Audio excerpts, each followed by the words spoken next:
Need your daily fix on mixed martial arts? We're going to kind of recap Bellator 155 from UFC 198. Who's who? Kind of a controversial decision. And who's not. I couldn't figure out why, and then it hit me. Well, don't you fret, because Golden State Media Concepts got you covered. Get your daily dose of MMA podcasts. Everything from the UFC, Bellator Fighting Championship, Extreme Cage Fighting, Invicta Fighting Championship, and so much more. Join us as we talk about some of the biggest names in mixed martial arts. We've got you covered here on Golden State Media Concepts MMA Podcast.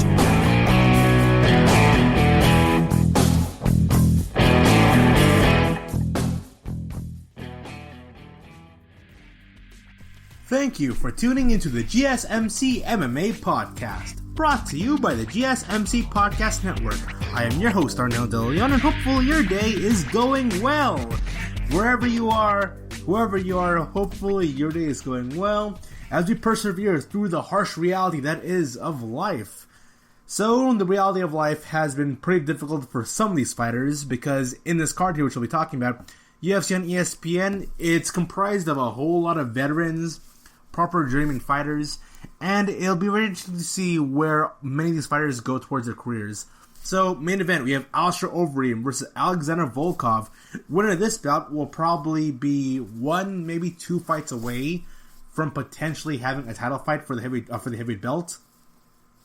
And then we had what to me was the most shocking fight of the entire night, which is Cory Sandhagen versus Frankie Edgar.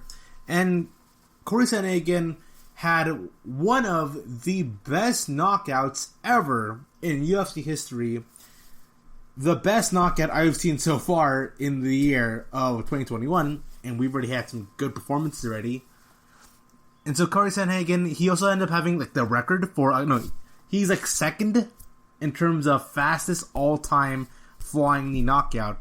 Because we had Jorge Masvidal, he knocked out Ben Askren in under 10 seconds. We had Cory Sandhagen knocking out Frankie Edgar in the co-main event of this card with a flying knee in under 30 seconds, 28 point something seconds. So star-making performance by Cory Sandhagen. He is without a doubt the talk of the town from this event here. And what was a night full of a whole lot of action? Let's go talk about the card here. So the main event, Alistair Overeem versus Alexander Volkov.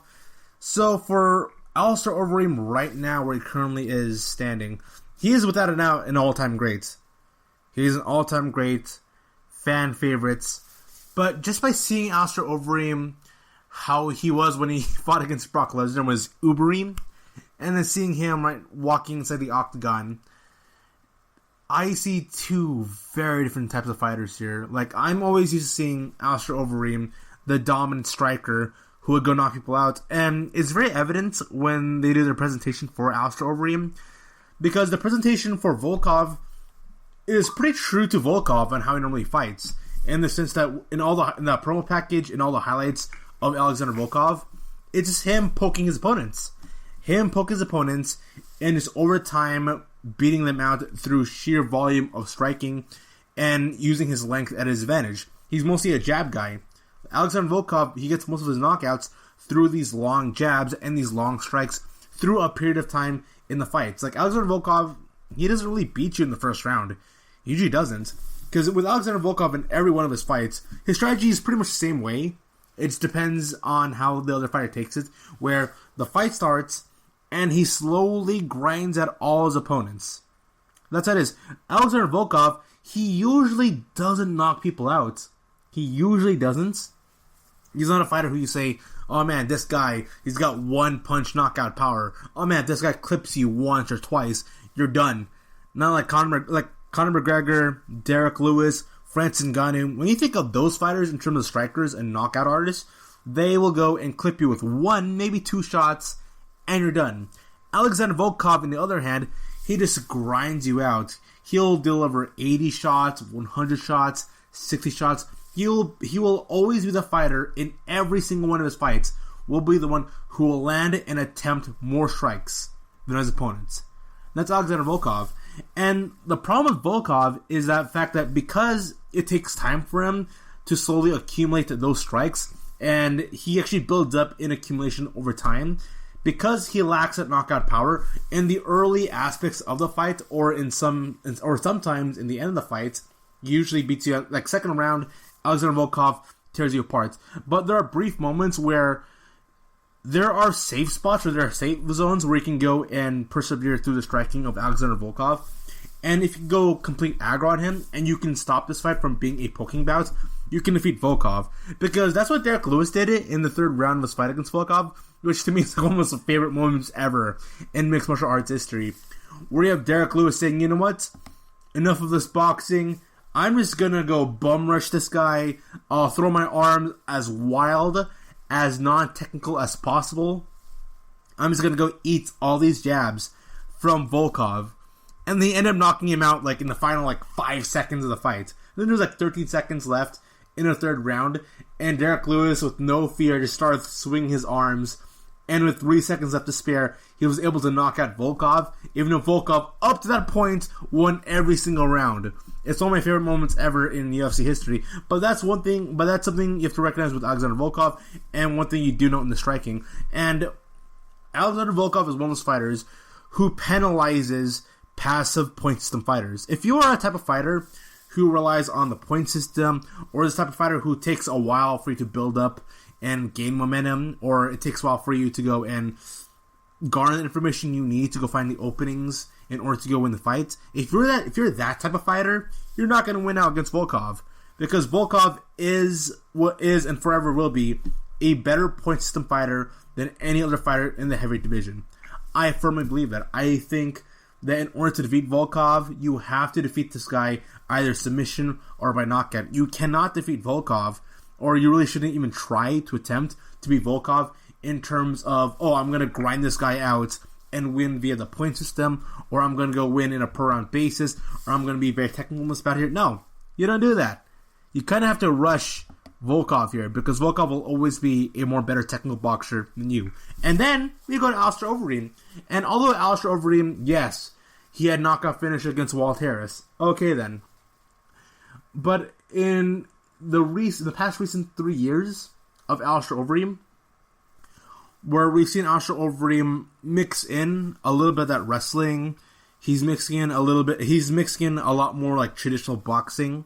He's trying to go for body kicks. Alistair Overeem, kind of like Chris Cyborg was in the tail end of her career in the UFC, has transformed herself from being, okay, I'm going to go in there and hit you with a high velocity of strikes, and I'm going to hit hard, and I'm going to knock you out, like this kickboxer type of fighter, into Alistair Overeem becoming more of a well-developed MMA fighter, which is nothing wrong with that. Alistair Overeem transitioned from a guy who's primarily a kickboxer, who's got strong Muay Thai, to, okay, this guy's an all-around MMA fighter who can wrestle you, who can kickbox with you.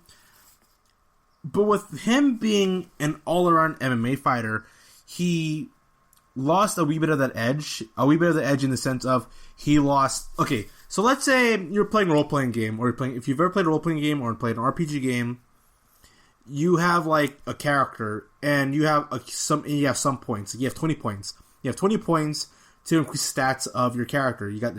This also applies to the UFC video game, where you want to dedicate some points to the arm power, you want to dedicate some points towards the grappling, you want to dedicate some points to the leg kicks. And it used to be a thing with Alistair Overeem where it was he had no points in the wrestling and very little points in the Muay Thai or in the clinching, where he was a really good clinch artist, but he never really feasted on the clinching. To be his main strength. He usually was kickboxing, then go towards clinching, which he was adept at. So initially, when you see 2013, Alistair Overeem had 0 points in wrestling, but max out stats in the arm power and leg power. Then as time goes on, he's removing some of those stats or some of those points from the leg power and the arm power to the wrestling and to more of the Muay Thai and to more of the clinching. And because of that, he's now developed his all-around game. And nothing wrong having an all-around game. I say Michelle Waterson is the antithesis of the perfect all-around fighter. And when I say perfect all-around fighter, the perfect all-around MMA fighter in the sense that they are not exceptional or overly exceptional in a specific strategy. Like Michelle Waterson, she can wrestle you. She can do some jiu-jitsu on you. Her karate is good, but you're not going to see her like manhandle people in the wrestling. You're not going to see her just knock out people with high kicks. You're not going to see her ragdoll people through the clinching or the Muay Thai. No. Michelle Waterson is good enough in those all-around skills that she's not overly exceptional in another. And that's how it is Alistair Overeem. And with Alistair Overeem, his wrestling, which he dedicated a lot of his time to, even the commentary team were talking about it, Overeem in the hype package talking about it, he was saying that, I really want to showcase my wrestling. And I'm going back to the co-main event of Cory Sandhagen. Cory Sandhagen was talking about, you know what, I want to go showcase my wrestling. And I'll say this right now. No, all because you have the ability to do some wrestling doesn't mean you have to devote your entire strategy or devote a significant amount of your strategy towards that one skill. I believe fighters should be adept at a specific strategy and then be lenient towards another strategy if they are kind of good on it. Like you have a plan A and a plan B. So plan A for Alistair Overeem should be, okay, this guy can strike, utilize his striking, and plan B is wrestling. Instead, with the Walt Harris fight with Alistair Overeem, and with the way how Alistair Overeem has been talking about his grappling and wrestling, it's now shifted towards wrestling and grappling is now plan A, and now the striking is plan B, and Alistair Overeem is most known for striking. Alright then, well, here's the thing with Alexander Volkov. Alexander Volkov has really good defensive grappling, he's really good at stuffing takedowns, and Volkov, considering how reachy and how lengthy he is, he pretty much stops the takedowns. Like, it's very difficult to go wrestle Alexander Volkov unless you're some exceptionally amazing grappler. And Alistair Overeem, he is a fine grappler, but not exceptionally awesome or amazing. He's not the levels of Daniel Cormier. He ain't Khabib. And you need to be that level of a grappler in order to go and take down somebody like Alexander Volkov. So immediately, plan A goes wrong for Overeem. He can't wrestle him. Alright then, plan B, got strike the guy. Alright, Alistair Overeem, he's transitioned from being a knockout artist to a guy who slowly, through round by round, defeats you with his striking. Alright then. Volkov is better than you at that. That's Volkov's strategy also. Both these fighters have the same strategy in terms of poking their opponent. Volkov is a lot more better than Overeem in the poking, considering that he has longer legs, he has longer arms. It's a lot more easier for Volkov to apply the pressure. And the striking for Overeem could have worked in his favor. He could have won these exchanges if Overeem was a lot more aggressive.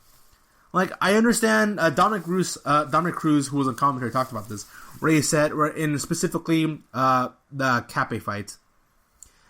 In the Cape fight, Dominic Cruz kept saying, you know what? Some of these fighters, they don't like it, but they have to be clipped in order for them to find an opportunity to go strike.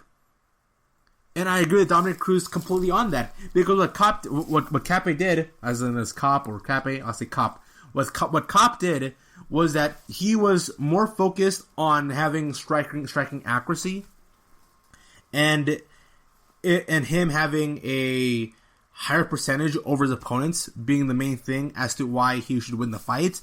That instead it resulted with Cap not being that aggressive in the fight, not being that active, and although your striking percentage is high, because you have very little activity, it's now the other fighter having more momentum and the one dictating the pace of the fights. And what we've seen through all these fights here, through the judges and overall just through in MMA, the fighter who controls the momentum of the fight, who controls the pace in the fight, who's the fighter who's a lot more aggressive, the one showing a lot more activity, then yeah, okay, the fighter who is more aggressive wins the bout. It's not like boxing where there are some judges who score certain boxers to go win fights based on their probability and based on the percentages. Okay, percentages, that's fine. It should be one factor as to who you decide to go win a fight. But the numbers say Volkov beats Overeem, and through the eye test, Volkov is beating Overeem. And Overeem is taking these long jabs and these long strikes over and over again to the head of Volkov. Overeem is being a very predictable fighter here. He's barely attempting any wrestling. He ain't clinching with anybody. He's not shooting. He's not even doing any body kicks or leg kicks. Alistair Overeem is the most basic boxer there is, and this turned into a boxing bout between Overeem and Volkov. The entire offense of Overeem was completely nullified, and Volkov outboxed him and ended up knocking him out in the second round. So congratulations for Alexander Volkov. I believe he is 1, maybe 2 fights away. He might fight against Rosenstruck. Is going to be fighting against somebody. Gaines. So it'll be Rosenstruck versus Gaines, and we could potentially see Alexander Volkov fight either of them. He could fight either Volkov or Gaines, or fight Derek Lewis yet again, or maybe Curtis Blades. But I don't think there's a huge demand for that fight. You're listening to the GSMC MMA podcast. Come back after a short break here. See you soon.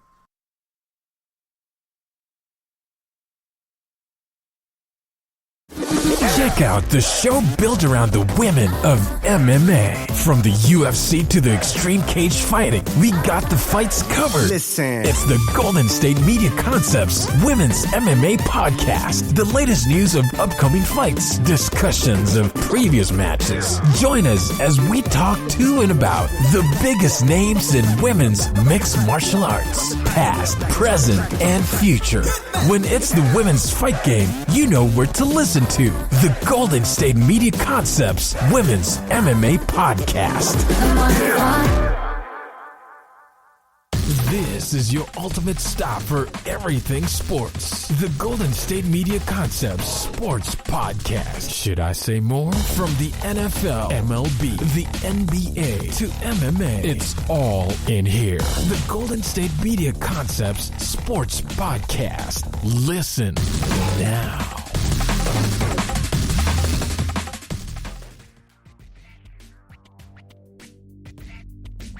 And we are back. And so, let's talk about the co-main event here, which is Cory Sandhagen versus Frankie Edgar. First off, wow. Just wow. This was definitely a finish I can guarantee you little to nobody would have predicted. I say, if you brought 1 million MMA fans and they gave you a prediction, what's going to happen between Cory Sandhagen and Frankie Edgar? Well, me, along with many other people, if you look at like the dirt sheets and in different forums, everyone's idea of this fight would be, alright, this is going to be a 3-round fight, and Frankie Edgar could potentially win this just because of his sheer experience when it comes to delivering high-volume strikes towards Cory Sandhagen, and Sandhagen's stock went down after his fight against Aljamain Sterling, so, you know what? People believe Frankie Edgar would win. I chose Frankie Edgar to win this bout. I believe this fight was going to end by decision. I thought this fight could end at the very least a split decision. So, how this fight actually turned out was Cory Sandhagen, he starts moving left or like Cory Sandhagen's movement is something I definitely appreciate and love here. In the sense like he baited in Frankie Edgar to lean in, and I think he was trying to go and duck down for a right overhand. That's what Frankie Edgar was attempting to do. And on Edgar, like attempting the animation, Cory Sandhagen leaps up in the air and does a flying knee onto Edgar. Edgar falls down as if he's a sack of potatoes, and Cory Sandhagen wins the fight via KO in just under 30 seconds, specifically 28.35 seconds. An insane knockout. It will go down as one of the best knockouts of the year, one of the best knockouts of all time. It will sadly be seen as one of the like evidence you can use is to pinpoint like, hey, Edgar, you should retire. Why? Because of this moment over here.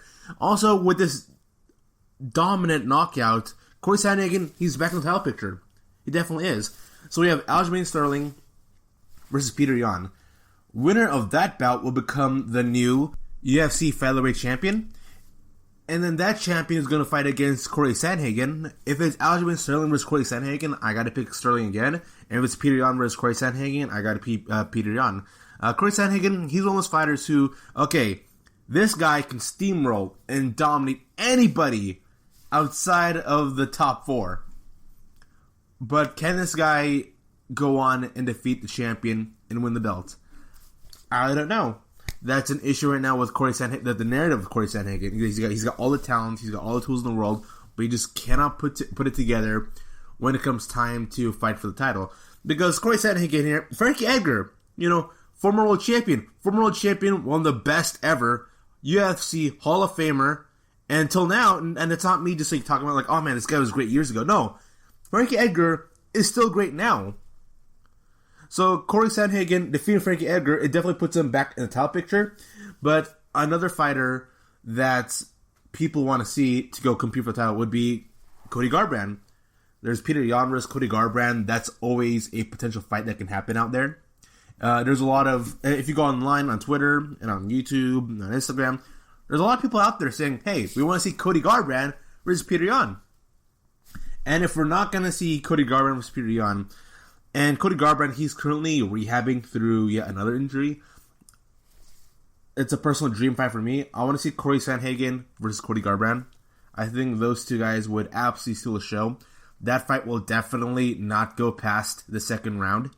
It's gonna end with a highlight reel knockout. And considering both of them don't have the most iron of iron chins out there, it will definitely be a very quick fight, a very quick and exciting fight. But Cody Garbrandt versus Cory Sandhagen, that's a fight I definitely want to see. If that fight's not going to happen, I want to see Petr Yan or Aljamain Sterling versus Cory Sandhagen. I appreciate and I love Cory Sandhagen here because he does one of those things. He does one of the things that a lot of fighters have a tendency of not doing, and it bothers the heck out of me in the sense that it also bothers a lot of my casual friends who watch MMA because there are a lot of fighters. Rashad Evans used to do this.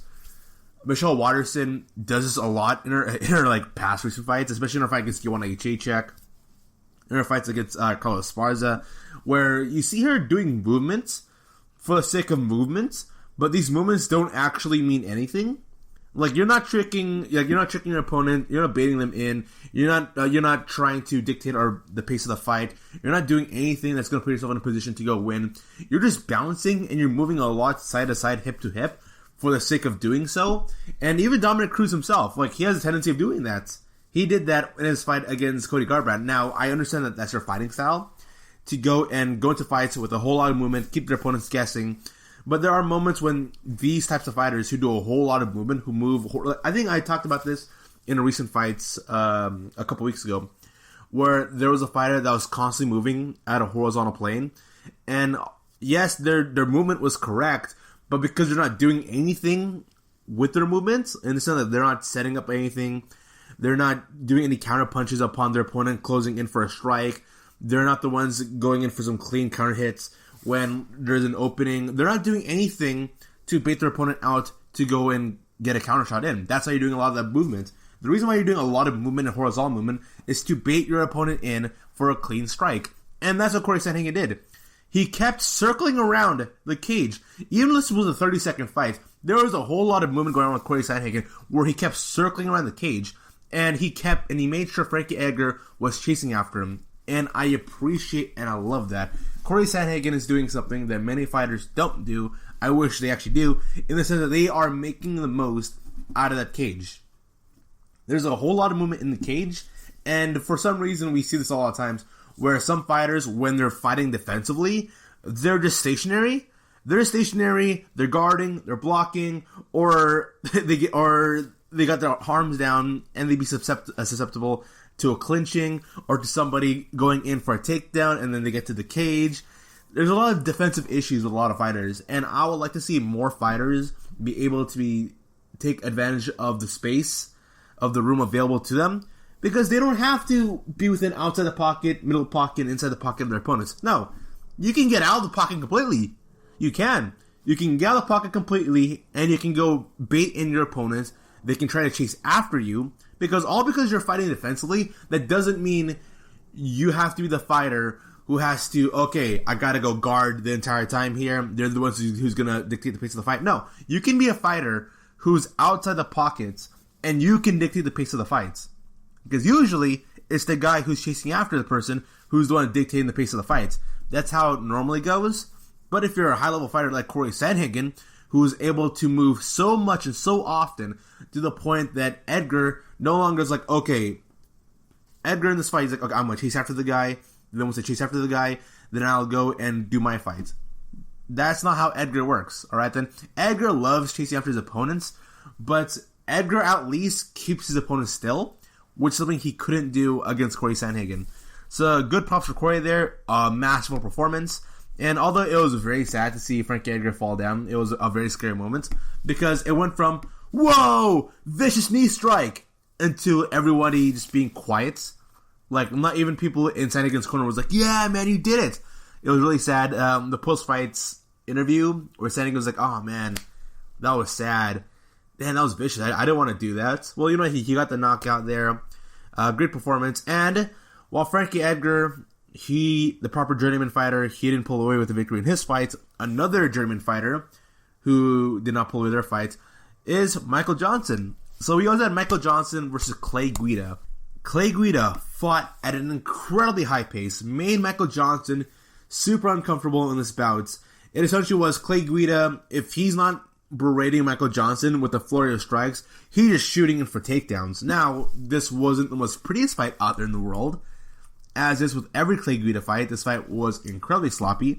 And I still say this, Michael Johnson, in the technical aspect, in terms of boxing, is much more better than Clay Guida. But Michael Johnson, he wasn't able to utilize his striking because Clay Guida is like, you know what, I don't care, bum rush, double leg takedown. And Clay Guida, although he didn't successfully get any takedowns in this fight, and when I say takedowns, I mean any clean takedowns, because every takedown Clay Guida did is he shoots it for a double leg, Michael Johnson stuffs it, but then Guida moves at such a high velocity on that takedown that he pushes Johnson onto the back of the cage and then slowly takes him down. And Clay Guida essentially beats Michael Johnson due to just ground control time, but he's not really working. Like, here's the thing, Michael Johnson, he didn't even endure that much damage. He really didn't. He didn't endure that much damage. Michael Johnson can walk away from this fight and then come back and fight again, like 3 months later. So can Clay Guida. It just Michael Johnson, he couldn't do anything offensively, and this always has been a problem with Michael Johnson's career, in the sense that in terms of striking, in terms of boxing, Michael Johnson is great. He's really good. He's a very fun, exciting fighter that many people can watch. Kind of like Justin Gaethje, and I still look at that Justin Gaethje versus Michael Johnson fight as being, alright, Michael Johnson, you're a fun fighter, you're a great striker, but oh my goodness, you don't have the wrestling ability and the grappling ability to go and stop these fighters from taking you down and is completely wrecking you. That has always been a problem with Michael Johnson. Michael Johnson, similar to Neil Magny, is, okay, you're that objectively great striker who, you know, if you place him in the top 5 and he competes amongst the top 5 strikers in his division, he could beat some of them. I believe that. Michael Johnson, if you place him in the featherweight division, in the lightweight division, and he competes with anybody in the top 5 and just pure striking, Michael Johnson could beat them. He's that good. Problem with Michael Johnson is that he's also one of those fighters who he needs time in order to really get comfortable in his range against his opponents. And for Clay Guida, his shtick is, you know what? All pressure, all the time. You have no space to work with. I'm not giving you any chance to slowly get, be comfortable in your position. I'm not giving you any chance to be in a situation where, like, you know what? I got this. No. Clay Guida, pressure fighter, all the time, high velocity, high volume. He pretty much is chaos. This is pretty much just Clay Chaos Guida. Before and after the fight, Clay Guida, he's always bouncing. This dude has, like, chaotic energy in him. He's always overly static, always moving. I don't get how this guy continues to be as hyped as he is after all these years. And the fact that he's currently a UFC Hall of Famer, technically, with this fight against Diego Sanchez. This guy, he's got so much energy. I love it. I appreciate it. But Clay Guida versus Michael Johnson here, this definitely was not the most prettiest fight to watch. But you know what? It was definitely a fun one and a very intriguing fight to see Clay Guida just completely give no room for Michael Johnson to work with him. But looking at the past 3 fights, Frankie Edgar, Clay Guida and Michael Johnson, the narrative in the fight was that they're both veterans, that they're both journeymen. And I'm disappointed in Michael Johnson because Michael Johnson, dating back to his time in The Ultimate Fighter, he really was that guy who's like, oh my gosh, this guy has so much potential. This guy, if he puts it all together, is a future world champion. And Michael Johnson, I think he was 24 fights. I think he's had 24 fights in totality for the UFC. And like the farthest he's ever been for the UFC is top 5, top 6 in the UFC's lightweight division. Sadly, I believe Michael Johnson will go down as kind of like Uriah Hall. This guy, when he came to the UFC, had all the hype behind him. Future world champion guaranteed was that narrative or the idea going on with this guy. And sadly, it just never came to be. Now, he's only 34 years old. Michael Johnson is only 34 years old. He still has a lot of time to go and potentially make a run for a title. Because Michael Johnson is one of those fighters who I can see competes at a high level, even like up to the age of 38, 39 years old. I think he's that talented. But the window for his potential is definitely closing.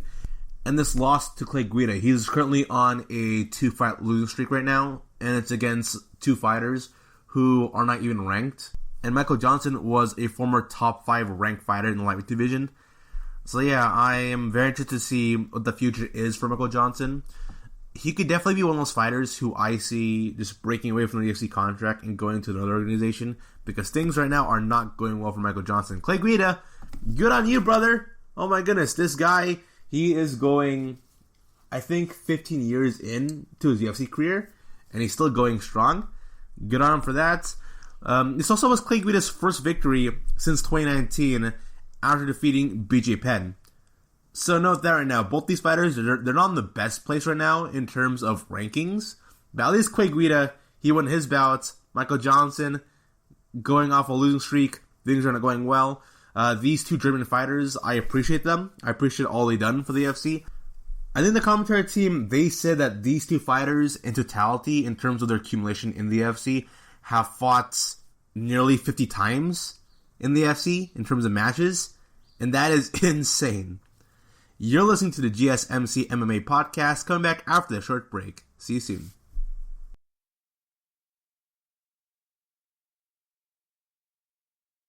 Tired of searching the vast jungle of podcasts? Now listen close and hear this out.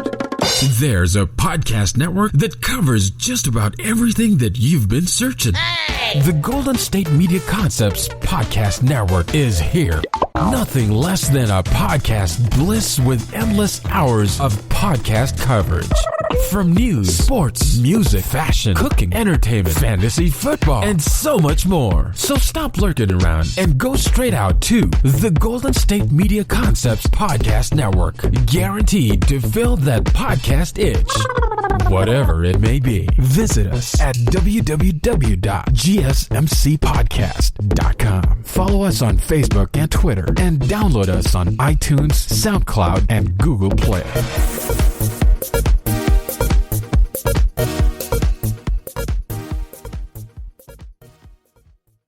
This is your ultimate stop for everything sports. The Golden State Media Concepts Sports Podcast. Should I say more? From the NFL, MLB, the NBA to MMA, it's all in here. The Golden State Media Concepts Sports Podcast. Listen now. And we are back. You're listening to the GSMC MMA podcast. So I am discussing UFC on ESPN. The main event was Alistair Overeem versus Alexander Volkov. Volkov knocks out Overeem in the second round, utilizing his long jabs and his reach. Cory Sandhagen defeats Frankie Edgar with an insane flying knee knockout in 28 seconds. We had Clay Guida defeating Michael Johnson in what was a battle between 2 veterans. Clay Guida defeated Michael Johnson via unanimous decision, with Guida fighting at an incredibly high pace, utilizing his wrestling to wear down Johnson. So I'm going to go over the rest of the card here. First up, we have Alexander Patoja versus Banel in a flyweight bout. So this bout was essentially what mattered more, Kop's high percentage of striking or Patoja's activity. And this bout here led towards the direction of Patoja winning the fight via unanimous decision. The third round could have possibly gone to Kop, maybe, but this is one of those instances where the eye test is so in favor of Patoja winning that it's difficult to look at the statistics and be like, yeah, Kop won. Because the stats say Kop won in terms of striking percentages. Now, I've said this before earlier in the podcast. For boxing, a lot of fights for Floyd Mayweather or some fights always reward the fighter based on percentages. So, for instance, if I threw out 100 punches, but I landed 30 significant strikes out of the 100. Now you compare that to somebody who threw 50 strikes but only landed 20. Yeah, you attempted less strikes, but your probability was a lot more higher. And because of that, there have been boxing fights where one guy who, although is fighting very active, I forgot, Floyd Mayweather fought against somebody, I think it was Medina. So it was Medina versus Mayweather 1. And in that bout, Medina was high octane, threw out a high volume of strikes. Pretty much every round, Medina was winning the fight via in terms of activity and in terms of shots and punches thrown. So while there are some people who believe that Medina should have defeated Floyd Mayweather due to his high activity in their first bouts, well, in boxing, they favor fighters, in terms of statistics, they favor fighters who have a higher percentage in their striking, and that they make every strike matter or count. And that's how it is with Cop. Cop here, when he landed his strikes, they looked really darn well, but it's very far and few between. First round, without a doubt, goes towards Patoa. And the second round, he was a little bit more active, but then the fight starts to pop in the second round, and then Dominic Cruz and Daniel Cormier, they were really hard on Cop here, where they're like, Cop, you gotta do something. You gotta do something here, man. You gotta do something. Try something. You're way too inactive. You're not doing anything. And then the fight stats show, and it turns out Cop isn't really that far off in terms of strikes landed, because it was only by single digits actually between the difference of significant strikes landed of Cop and Patoa in a per round basis. So Patoa might have landed 30 significant strikes out of 100, and then Cop landed maybe 25, 23 strikes out of 50. So it's once again one of those scenarios where the judges will determine how this fight goes. It doesn't really matter how we see the eye test or the stats. Like, whoever the judges are, if you switch the judges, if we had 100 judges and they're to judge the fight differently, all of them would give different scores and different results.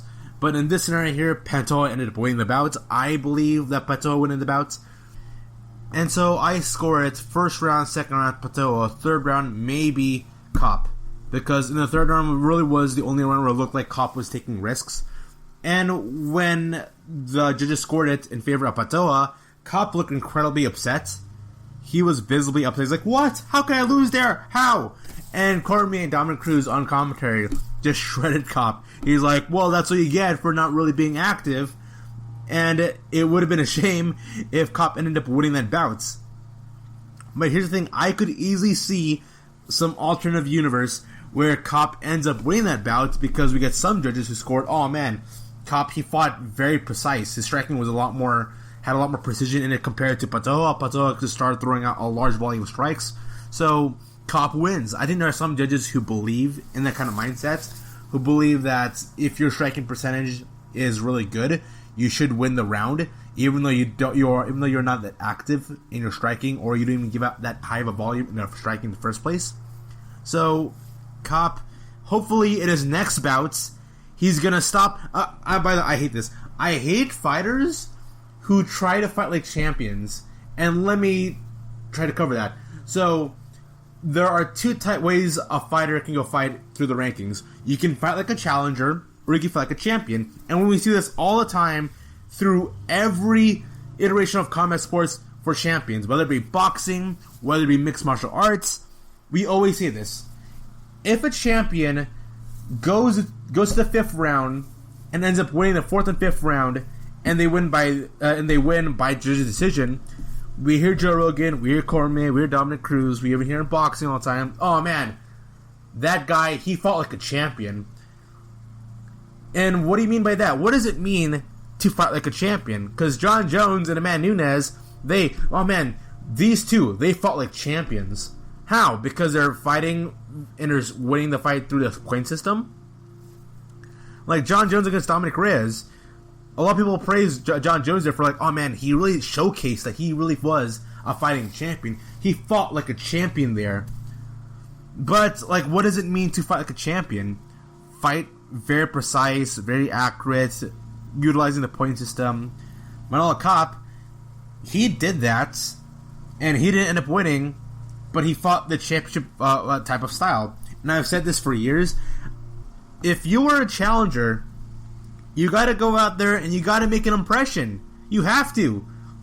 Because, yes, there are some fighters who can win through the point system as they move up in the rankings, but I don't get challengers who, instead of going out to a fight, trying to make a statement, either dominating their opponents or trying to finish them, I don't get why they're like, okay, I'm going to fight very intelligent here. And there's nothing wrong. You can fight intelligent, but also at the same time fight in a way that's also dominating, because there's a difference between fighting intelligent and fighting incredibly passive. And a lot of champion fighters, they fight passive because they know that by the time they get to the 4th and 5th rounds, they can go all out. But I don't get why there are challengers who are fighting in these 3-round bouts, fighting incredibly passive. I don't get what their game plan strategy. I believe that they believe that they're fighting very smart, that they're fighting very calculating, but honestly, they really are not. They're not. So then we get to the other two bouts. We had Dega Fiera versus Banel in the lightweight division. Banel is a fighter who I'm incredibly high on. I believe this dude is 3 fights away from competing against a top 5 fighter. I know the guy is ranked number 10 right now in the lightweight division, but he currently is what Calvin Kattar was last year, where he was this guy trying to make the rankings, and he definitely has a whole lot of talent, a whole lot of potential. It's just a matter of when he's going to get that, and I don't think, and even though he's currently on a win streak, he needs maybe 3 more bouts to be a legitimate competitor within the top 5 of the lightweight division. But Dega Fiera versus Banel Dariush, it was a proper scrap fight in the first round. These two were just going at it, no blocking. Dariush gets a knockdown via knee, like knee to the body, and does some ground and pound. The two land clean shots to one another, and so they're both headhunters. There's that one knee to the body, and then they barely throw any leg kicks, no body kicks, no body punches. They're purely headhunting on one another. First round goes to Banel Dariush. Second round, Dariush gets a leg trip into the first minutes, and this Dariush mostly utilizing his wrestling. Dega Fiera here, he's a guy who's got a great jiu-jitsu background, but he just gassed out by the middle half of the second round. And so it was Dariush utilizing his wrestling, and Fiera wasn't able to defend himself properly. And when they did get back up, Dariush had the better cardio, so he just outstriked Fiera in the second round. And the third round starts, and Banel Dariush, he's got a lot more in the gas tank over Fiera. Fiera, who initially in the first round did try to make this to a wrestling match. He tried to utilize his jiu-jitsu, try to do some leg trips of his own, try to do some clinch work, but which he pretty much gave up on by the time the third round started. And then it turns out that Banel Dariush, he ends up winning the bout via split decision. Yeah, Dariush ends up winning the fight via split decision, and I have no clue how that happened. I don't. I'm trying to think about it. What round did Fiera end up winning in? It ain't the third, and it definitely ain't the second. First round? But the first round, Dariush got a knockdown in with a knee. So, what round did Fiera win in? And if you look at the fight stats, Dariush ended up winning. He landed more significant strikes and attempted more shots, so he won both in the totality. Like he won in terms of more activity, more totality of action, throwing out more shots, throwing out more body blows, throwing out more headshots, trying to be more active in the grappling. He was moving a lot more in the positioning. Dariush did better than Fiera in every single facet of the fight game. Yes, there are moments in the first round that Fiera was able to land some clean shots onto Dariush. And yeah, the first round was kind of close. But even then, Dariush, with that knockdown, with the takedown, with him landing equivalent to that Fiera in terms of signature strikes, or near equivalent, or if not more, then yeah, how come Fiera won one round? It's insane. It's insane that somebody chose Fiera winning a round on Dariush there, winning by split decision. I completely disagree on that, and these judges seriously do need to be checked up, which is weird, because there must have been different judges then. There must have, because how is it possible that Fiera, with the way he fought, won a round against Dariush, but Kopp did not win a single round on Pantoja. Now, I believe Pantoja won every single round. I believe Dariush won every single round. But the judging here is very inconsistent, and we just have to accept it. We just have to. Mike Rodriguez versus Danilo Marque in light heavyweight. So Rodriguez goes for a flurry of leg kicks, but Marquez immediately gets a leg trip in. By the way, Rodriguez is coming in as a favorite in this bout here. He didn't look like the favorite because Rodriguez finally gets up in the 20-second mark of the first round and the final 20 seconds of the first round. So pretty much Marquez gets a takedown in after the leg trip, and then he just like pummels him and gets some control. He superior ground control for the better part of 3.5 minutes. No. 4.5 minutes of the first round. Round 1 goes towards Marque for ground control superiority. Round 2 starts. Rodriguez stops 2 takedown attempts. Marque retaliates by landing a couple of shots to the head, which leads to Rodriguez being too tentative. So Marque, after landing the clean shots, goes in for a double leg takedown, gets a takedown in, then proceeds to mount on him, press on towards the cage, then gets to backpack position, sinks in a rear naked choke, and wins the bout in the second round. I am incredibly impressed by Danilo Marque here, and he's one of those fighters who I want to see a lot more fighters like Marque here. I want to see a lot more fighters in the sense that, yes, they're grapple first, wrestling first, striking second, but one issue that fighters like him, and even fighters like Carlos Esparza has, is the fact that because they're not known as heavy hitters in the striking category, you know they're always going to shoot him for a takedown. And what Marquez did here, he failed to take down 2 consecutive times. And because Rodriguez, who lacks wrestling abilities, or he lacks to match Marque in terms of wrestling, in terms of grappling, he kept putting his arms down. Rodriguez changed his stance, because when he's in his traditional fighting stance, where he's trying to throw out leg kicks and body kicks and like overheads, he's got the traditional boxing stance going down. And then in the second round, Rodriguez changed his posture. He was able to put his arms down just a wee bit, which helped him stop the takedowns of Marque. And Marque adjusted, he adapted himself, and he went from, okay, enough of the takedowns, this guy is stuffing it, he's getting ready to stuff it, I'm just going to go and land in some clean combinations, which is going to force the guy into going back to his traditional boxing stance. And once he gets back to that stance, then I can go shoot in for a takedown, level change down, and he's not going to see it coming.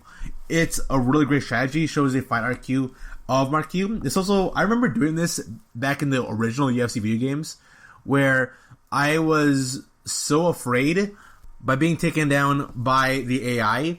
So I kept putting my arms down, and then the AI would land some clean shots onto me. I would block up on top, and then they would shoot him for a takedown. This is something that I believe a lot more fighters should do. If you are a grappler first, striker second, you should develop some striking at the very least, so you're kind of a threat. You're kind of a threat, and your opponent has to respect your striking power. It definitely did wonders for Ryan Bader in his career at Bellator. So, you're listening to the GSMC MMA podcast. That was UFC on ESPN, and coming up this Saturday will be UFC 258, Burns versus Usman. We're going to the news brief after the short break here. See you soon. Want to know the latest in soccer? Then listen to the Golden State Media Concepts Soccer Podcast. From MLS, the World Cup, and the Premier League, we've got you covered. The latest updates, the hottest matches, and news on the league's top players. It's the Golden State Media Concepts Soccer Podcast. David Beckham scores the goal to take England all the way to the World Cup finals. Listen now. Welcome to the news brief portion of the podcast here, and so UFC 258, it'll take place at the UFC Apex Facility Building, Saturday, February 13, and the card is stacked from early prelims to main card. Early prelims, we got Jillian Robertson versus Miranda Maverick, Ricky Simon versus Brian Keller. That fight could be in the main card for any UFC Fight Night or any UFC and ESPN card.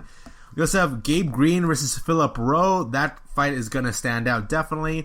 We have Plana Viana versus Mallory Martin, 2 underrated fighters in the women's strawweight division. And the women's strawweight division is comprised of a whole lot of prospects that people need to look up on and be excited about. The women's strawweight division is incredibly underrated, and I recommend you look into that. So we also have Bilal Muhammad versus Diego Lima in the welterweight division. Rodolfo Vieira versus Anthony Hernandez. Jim Miller versus Bobby Green at lightweight. The prelims is comprised of a bunch of fighters who can win their bout within the first round. Alright, then Muhammad Lima, Miller versus Bobby Green, Rodolfo Vieira. Even the prelim, Ricky Simon versus Brian Keller, that can end the first round. The first fight, Joe Robertson versus Miranda Maverick, that can end via first round also. And then we get to the main card. We have Maki Pitolo versus Julian Marquez. Pitolo is a stud, and you should keep up with him. We also have Pedro Munoz versus Jimmy Rivera. Pedro Munoz, a knockout highlight reel artist. You got Kelvin Gastelum versus Ian Heinisch. Macy Barber versus Alexa Grasso. Kamaru Usman versus Gilbert Burns. This card is stacked from beginning to end, and you're going to be watching a whole lot of, many hours of good UFC action. So I live in the West Coast, and here in the West Coast, the start time for the early prelim starts at 3:30. The main card starts at 7 p.m. So that's the time to gauge on when you want to start watching your mixed martial arts action here. But people want to talk about Kamaru Usman versus Gilbert Burns. This fight is, without a doubt, there's nobody who is as close stylistically for Kamaru Usman other than Gilbert Burns. Nobody, because these two fighters are so equal in terms of their skills and what they provide inside the octagon that it's hard to judge who actually wins out in some categories.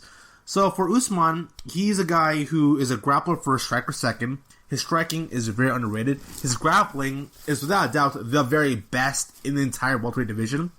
I'd argue that Kamaru Usman is the best offensive wrestler in the entire welterweight division. He is. And then Gilbert Burns, I say he is better than Kamaru Usman in striking. I think Kamaru Usman's striking, although underrated, it isn't that strong enough to go.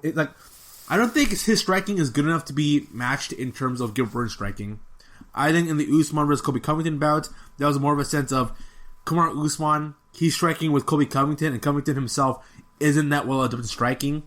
Now, Covington can strike, but I would say he is a grappler first, striker second.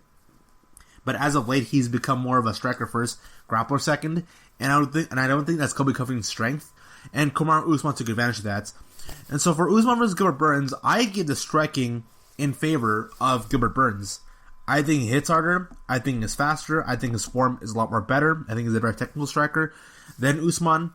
And then we go to the grappling. Well, Usman, to me, is the best offensive grappler in the welterweight division.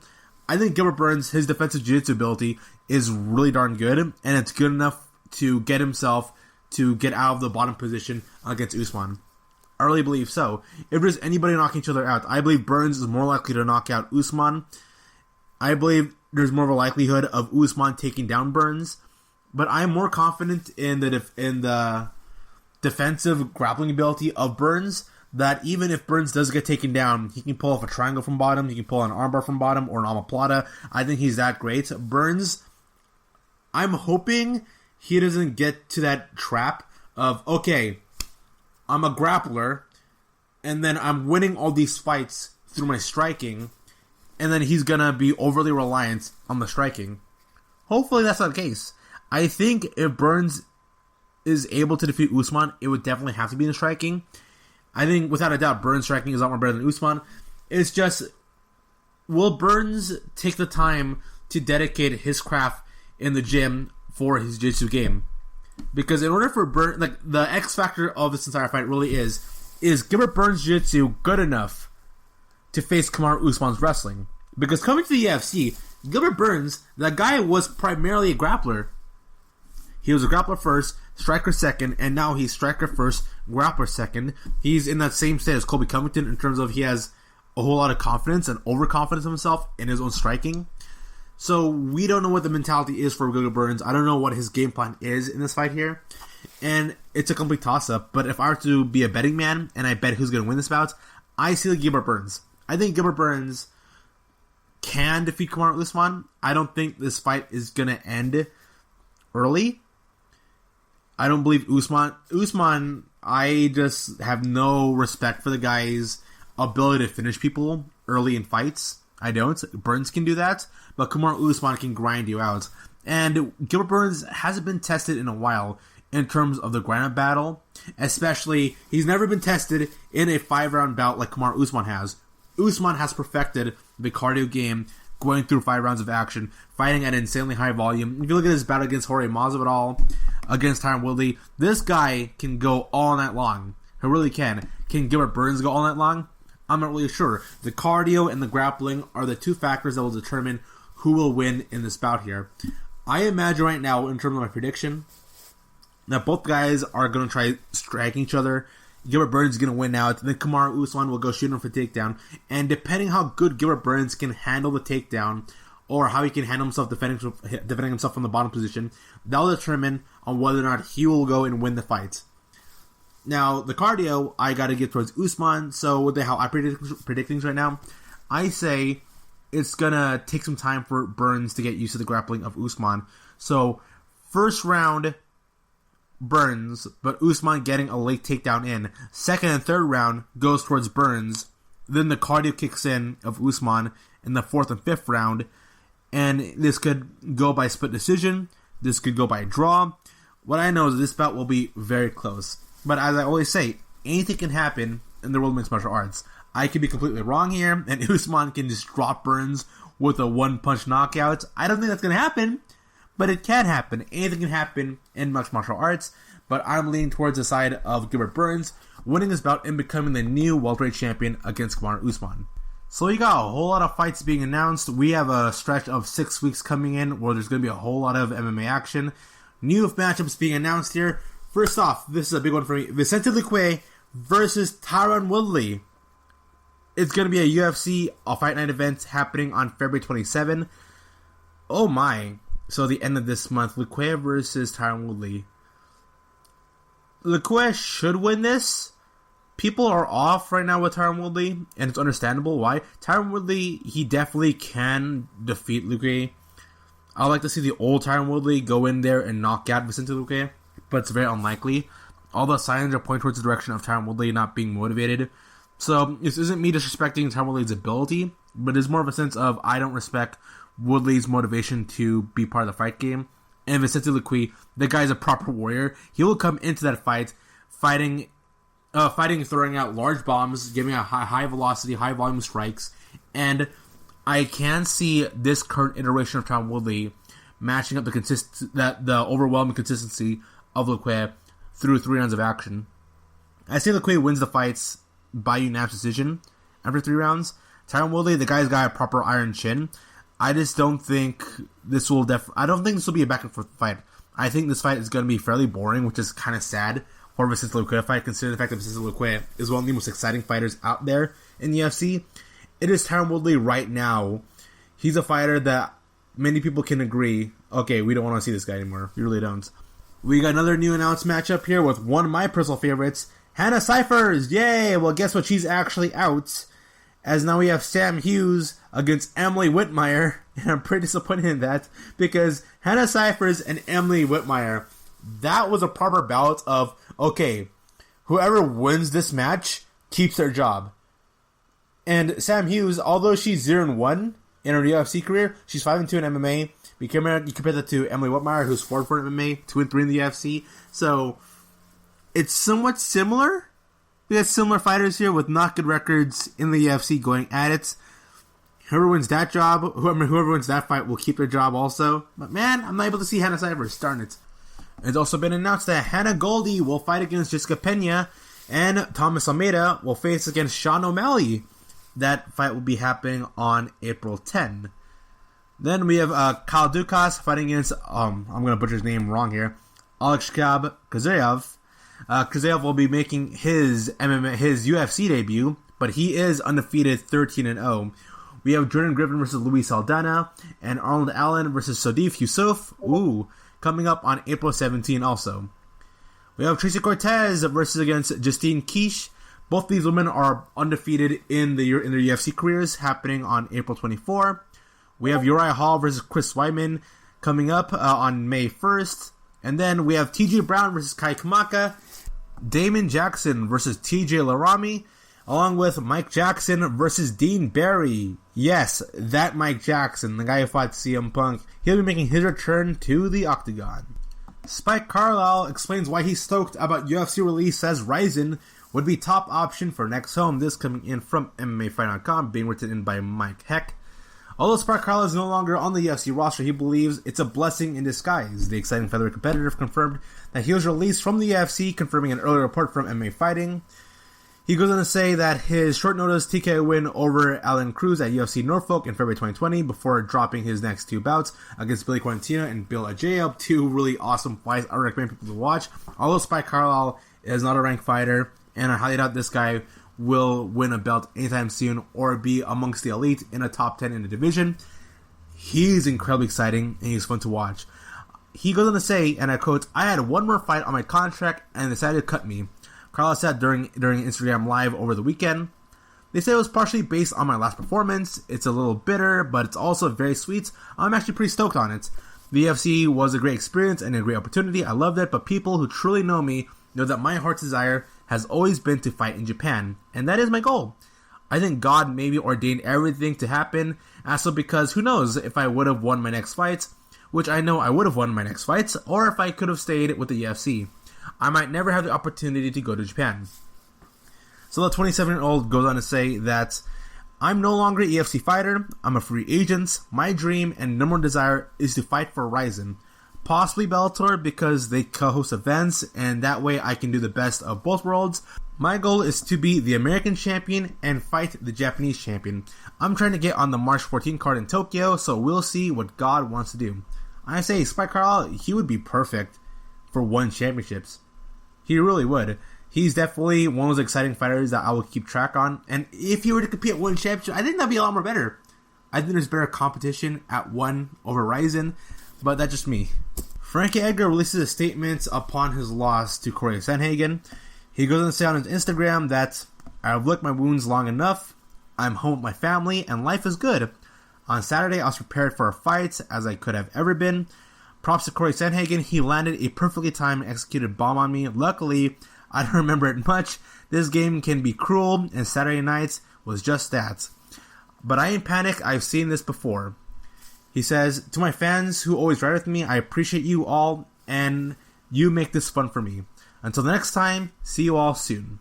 So Frankie Edgar, at least he has his head held up high. Frankie Edgar, he's one of those fighters who, unlike Spike Carlisle, he pretty much is safe. He's got job security in the UFC. The guy is a living legend. And I won't be surprised if we see Frankie Edgar yet again go on another short, quick winning streak. And the fact that Frankie Edgar can compete in 3 weight divisions makes him incredibly valuable. And whatever happens in the career of Frankie Edgar moving forward, I wouldn't be surprised if the guy goes on towards another winning streak, gets a couple of wins, and maybe compete amongst the top 5 again at some point. It is being reported via BJPen.com that the UFC are leaning towards a Dustin Poirier vs. Conor McGregor trilogy. For as much as I would love to see that, I don't think it's going to happen. I don't. Or the place, I don't think that's going to happen anytime soon.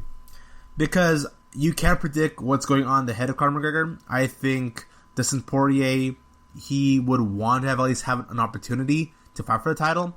We're unsure of what Michael Chandler's trajectory is right now for the UFC. We also have Charles Oliveira waiting. He's been waiting for a while to go get some top 5 competition. So I can't predict what's going to happen in the UFC's lightweight division. There's a lot of potential that can happen in the division, but we're just unsure what direction that division really is going to go to.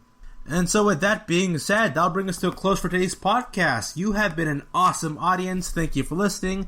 And I'll end off the podcast saying thank you. Thank you for listening to the GSMC MMA podcast, brought to you by the GSMC Podcast Network. Out there, so please remember to subscribe to this show and write a nice review. That really helps us. Also, if you can please follow us on Facebook, Twitter, and Instagram. Thank you, and have a good night. You've been listening to the Golden State Media Concepts MMA podcast, part of the Golden State Media Concepts Podcast Network. You can find this show and others like it at www.gsmcpodcast.com. Download our podcast on iTunes, Stitcher, SoundCloud, and Google Play. Just type in GSMC to find all the shows from the Golden State Media Concepts Podcast Network. From movies to music, from sports to entertainment, and even weird news. You can also follow us on Twitter and on Facebook. Thank you, and we hope you have enjoyed today's program.